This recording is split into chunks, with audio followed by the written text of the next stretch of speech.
So, to you right now, it might look like we're in familiar territory, and that's precisely because we are.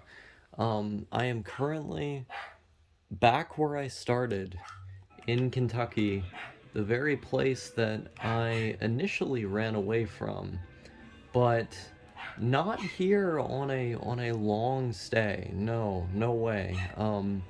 I'm here because I was given the opportunity to move into the place my mother is moving into now that she's becoming independent of my father once again.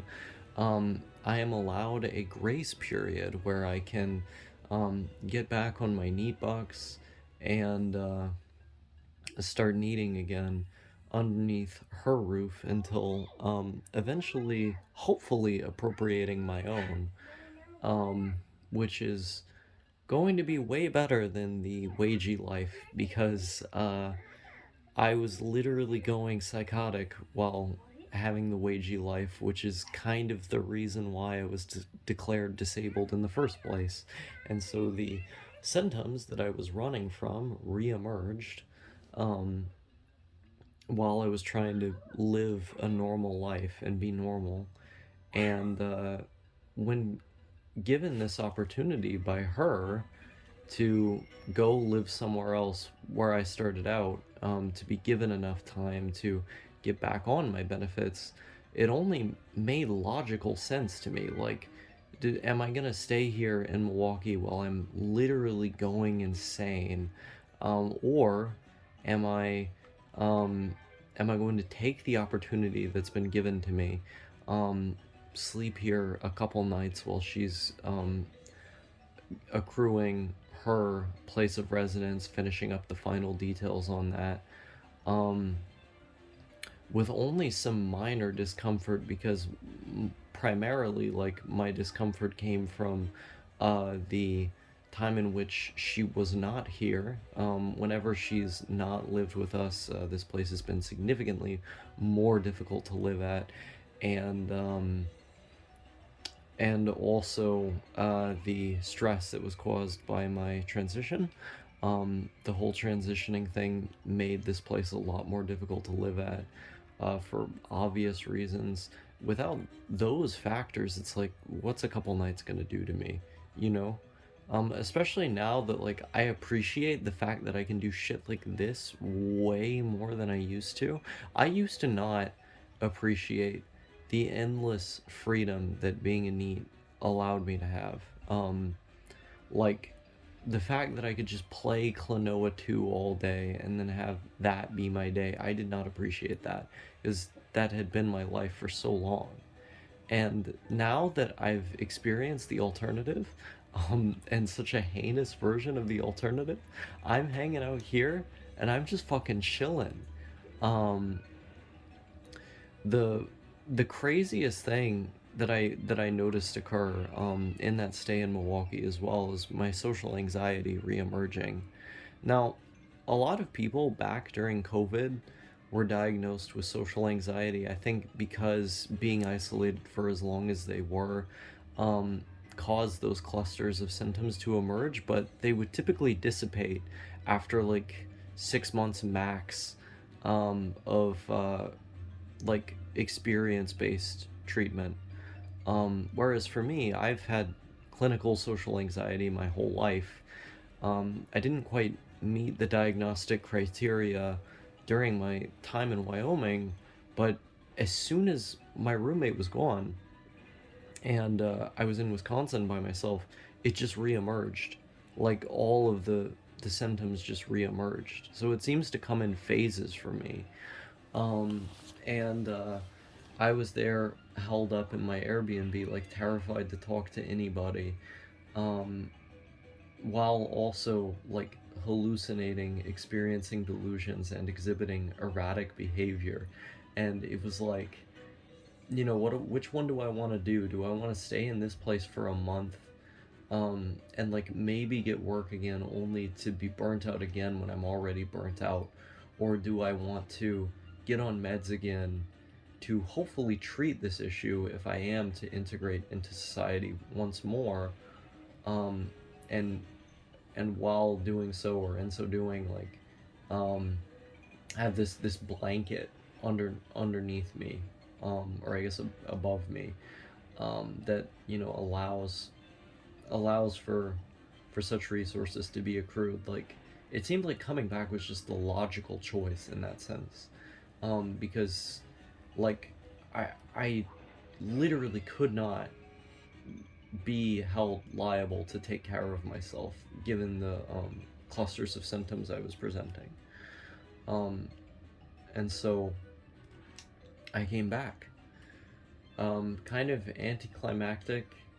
Um, I think people were expecting a lot more to come out of the Milwaukee arc, but ultimately, I have done what I have had to do for my own mental health and my own well being, and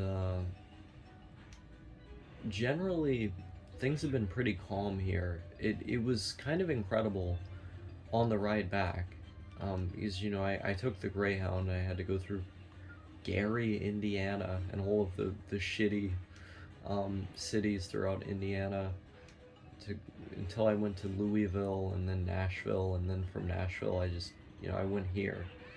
Um, I got the scenic route on the way back to where I'm at here in Kentucky, and for the first time in my life, I felt like this state is beautiful. After having seen so much of the alternative, the bustling city life, all of these places that are comparably far more busy or developed, um, there's some beauty, like some immense beauty I felt just looking out at the rain, seeing how alone everyone and everything is here, how profoundly isolated it is here, and I felt a profound sense of calmness as I did. It was like no longer do I have to be taunted by these constant threats everywhere I look. Um, Always with my head on a swivel. I can just exist, and I can exist alone and form my own reality marble here, surrounded by escapist media, or perhaps not. Perhaps just taking in the rain, falling onto the trees, falling onto my face, breathing in the humid southern air. And the first time in my life, I think I felt a truly serene, like it was serendipitous, almost like a pure sense of beauty, elicited from this place. And I've had moments when I thought Kentucky was quite pretty, but this was one of those best state in the union type moments. And I don't think I've ever been able to say that about home before. I think I needed to hop over the fence a few more times to realize, well, the grass isn't greener on the other side. And where I started out, um, wasn't so bad. You get left alone here.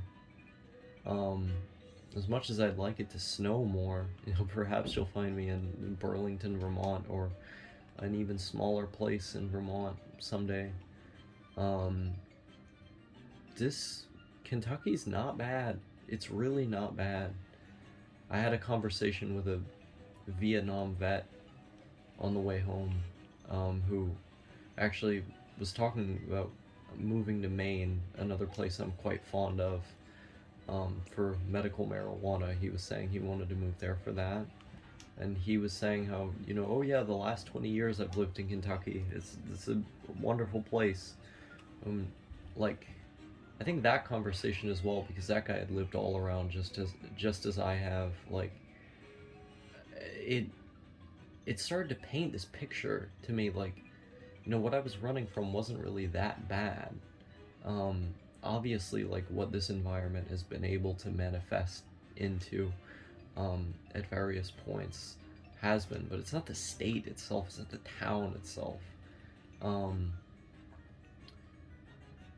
I think I was running from most things. Um, running from bad habits, running from bad memories.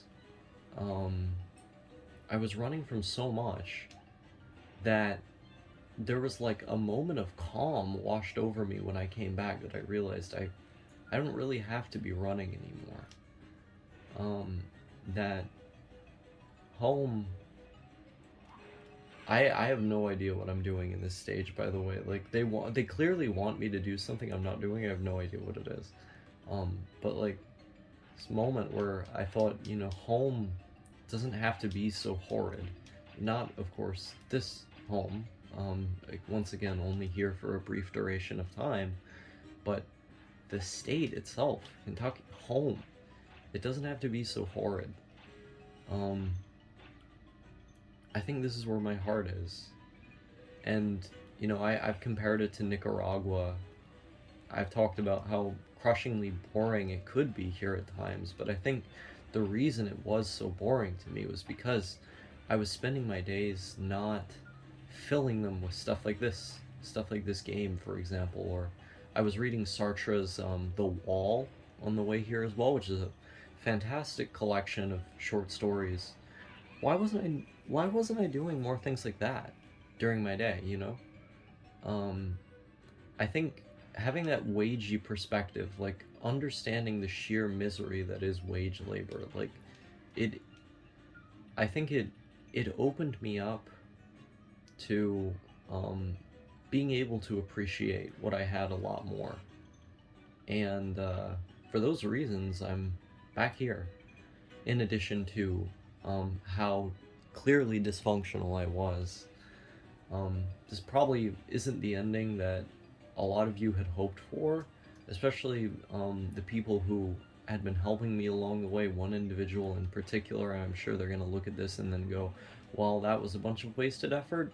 But I really don't think it was. Not only for the amount of content I was able to eke out of that time in my life, but also the amount of perspective it gave me. Like if I can carve out, a more comfortable living situation here, it's like I've been given a pretty good deal in life, all things considered. Um, and I did not appreciate that before. I didn't understand that before. Um, and I think in that way, um, all of the time and effort that was put into me into Wyoming and Wisconsin to a lesser extent have allowed for me to be able to see, to see things more clearly. And for those of you who are invested in the narrative of me as a creator, or the idea of me as a person, I think that should not fall on deaf ears. That should be a those sentiments should resound in a way that other stuff I've said maybe won't. Um, in that they're sign, the fact that I'm saying those things are a sign of something, are a sign of immense healing, and that should not be taken for granted. And so while this ending has been a bit anticlimactic, um, it's only going to go up from here, and it only has gone up from here. Everything's coming up, Millhouse. Still.